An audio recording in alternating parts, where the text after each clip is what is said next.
When I was a kid, I used to talk to spiders. I was afraid of them, yes, but that didn't stop my curiosity at learning everything I could about spiders. Small ones, big ones, dark ones, bright ones. I found them pretty, actually, for the most part.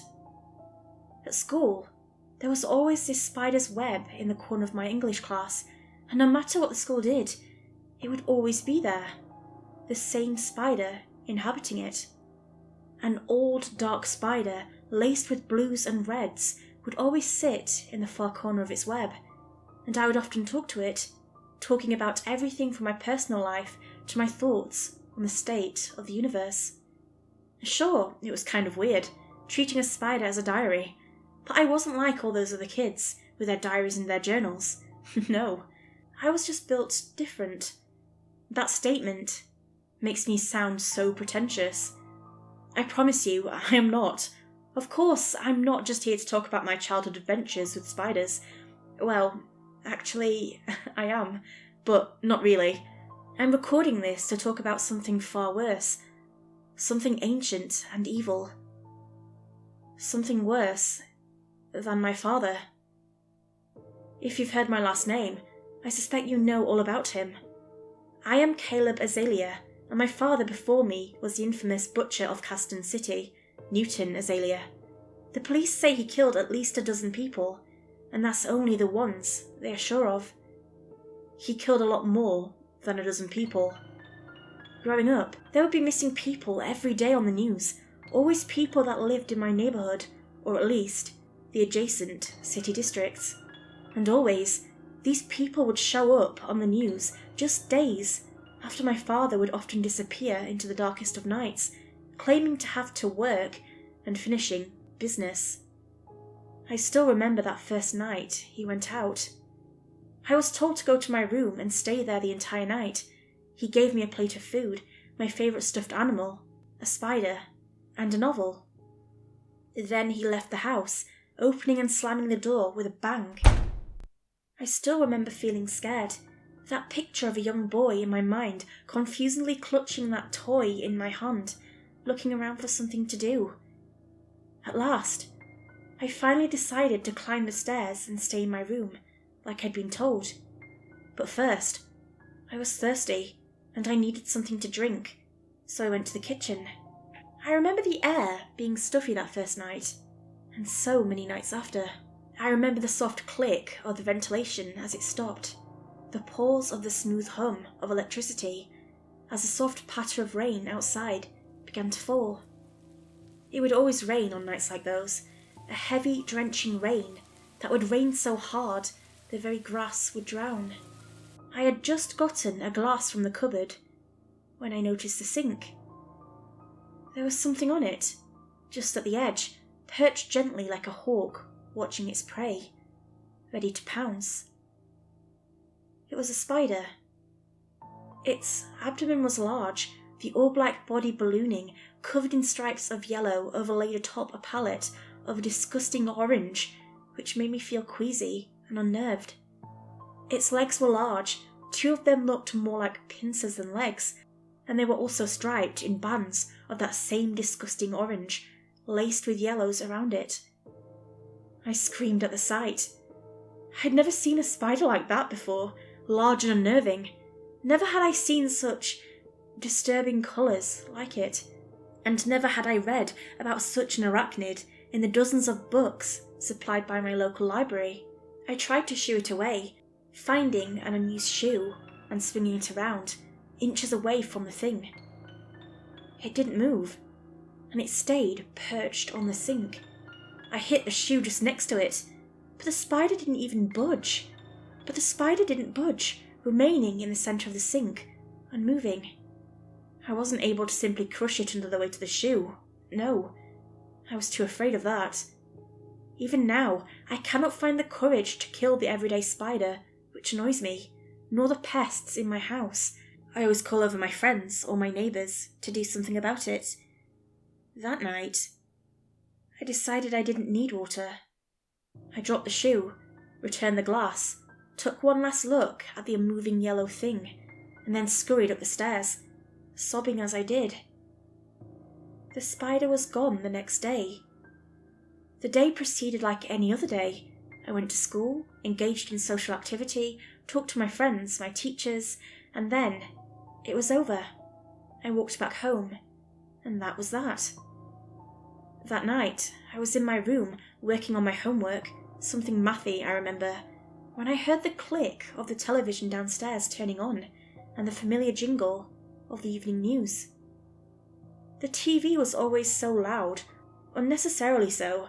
Its noise would always leak everywhere, and once, when I was outside on a bright summer day, I heard the television's noise pierce through the walls of the house and leak into the outside world. "Woman has gone missing," the television chanted, lightly dimmed by my thin walls. In my mind, I conjured up an image of the woman. Brown hair, thick glasses, red purse. She was last seen in Lower Caston City, walking with an unidentified man in his late 30s. Please dial this hotline if you or someone you know has seen her. That was only the first of the missing persons reports. The television wasn't on every day, but whenever it would be on, I would often hear another person, a man, a woman, children even, go missing. I remember the second time my father went out, telling me, like the first time, to retreat to my room and to stay there. I tried to follow him, out into the rain, but he caught me and turned me back into the house. I heard the familiar noise of our car vanishing off into the distance, and I stayed inside, confused. Like the first time, the air became thick, as if strands of web were cast into it, making it almost impossible to breathe.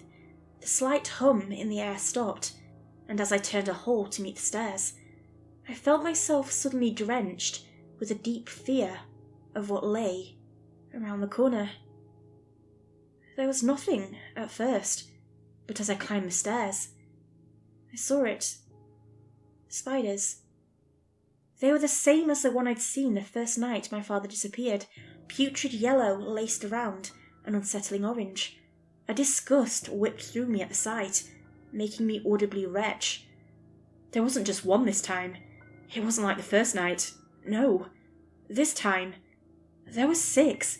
6 engorged, disgusting spiders all around the steps of the carpeted stairs, a putrid contrast to the soft, reassuring feel of the carpet. The spiders were larger than last time too. The one on the sink had simply been the size of an eraser, maybe 2, but these ones were fat, obese, different. Sure, they shared the same characteristics, but somehow I knew that they had changed somehow. Just like last time, they did not move. I stepped near them, but they did not budge. I tried everything, but at last gave up, retired to the bottom of the stairs, and threw a shoe at them. One of them moved, just enough to get out of the way.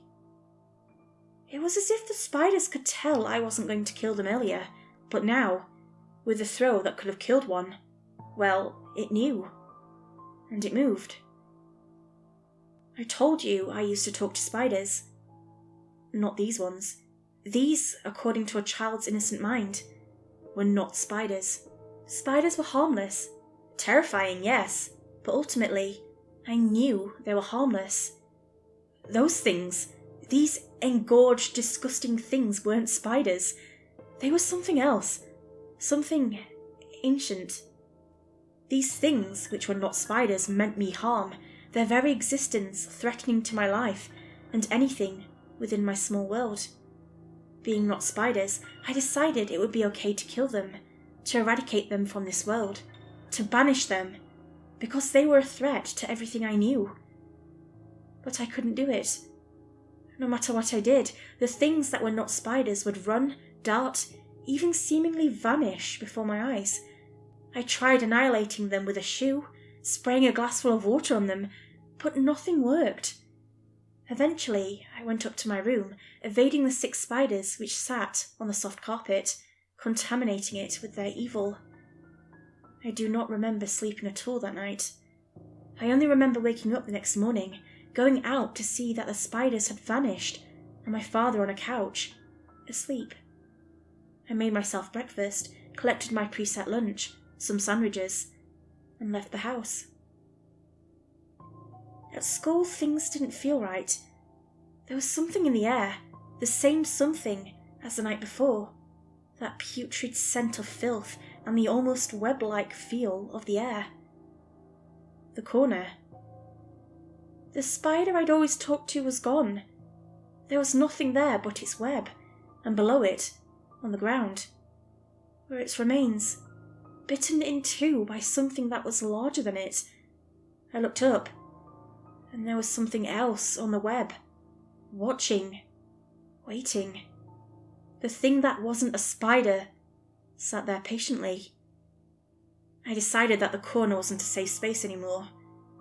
The day after that, I heard the news talk about more people missing. 5, in fact. A family living in the slums of the city had vanished. There wasn't an investigation into it.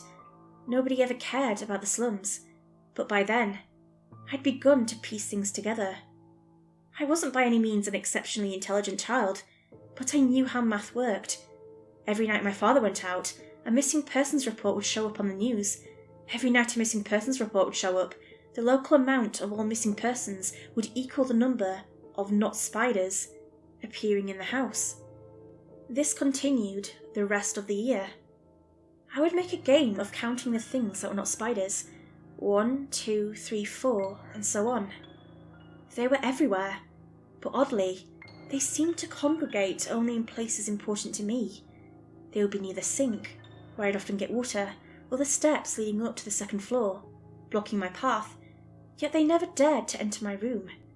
Outside, sure, but never within. As a result, I would spend a lot of time in my room. As the weeks stretched on, the creatures would appear in the daytime, yet they would often be smaller, less colourful, and seemed more wary of the environment. My father seemed to finally notice them, and even called an exterminator to deal with them. Yet when the exterminator arrived, the not spiders were nowhere to be seen, gone in a flash, as if they were never there to begin with. In the end, I counted 96 spiders. 96 missing persons. 96 victims of my father, Newton Azalea. He was eventually caught one rainy, ice-cold December night. A fog was in the air, and a passing taxi driver was ambling about when he heard someone in the distance scream for help. The driver called the police, got out of the car, and ran to the scene, catching my father literally red-handed, hands covered in the blood of an innocent. He was caught in the middle of bludgeoning someone to death with what looked like a statue. The taximan surprised my father, tackling him to the ground, and the police arrived soon after. My father was arrested. I was taken out to my cousin's family to live, and that was the end of it. But throughout the course of the entire investigation, an odd occurrence took place. The murder weapon, the statue, seemingly vanished from evidence and never made its way back there again. The statue was the only thing linking my father to the murders he committed, marked with the blood of the innocent. There was never any real evidence in the other cases. Perhaps a passerby saw him with a victim, or somewhere nearby. But no hard evidence. There were never any bodies either. It was only the statue, and with it gone, they weren't able to make the charges stick, which is why he's only blamed for a minuscule 12 of the 96 total deaths. I would later find out that the statue looked a lot like an obscure god of famine an elusive group of people living on an island between Iceland and Greenland believed in. I think they called it Heistius.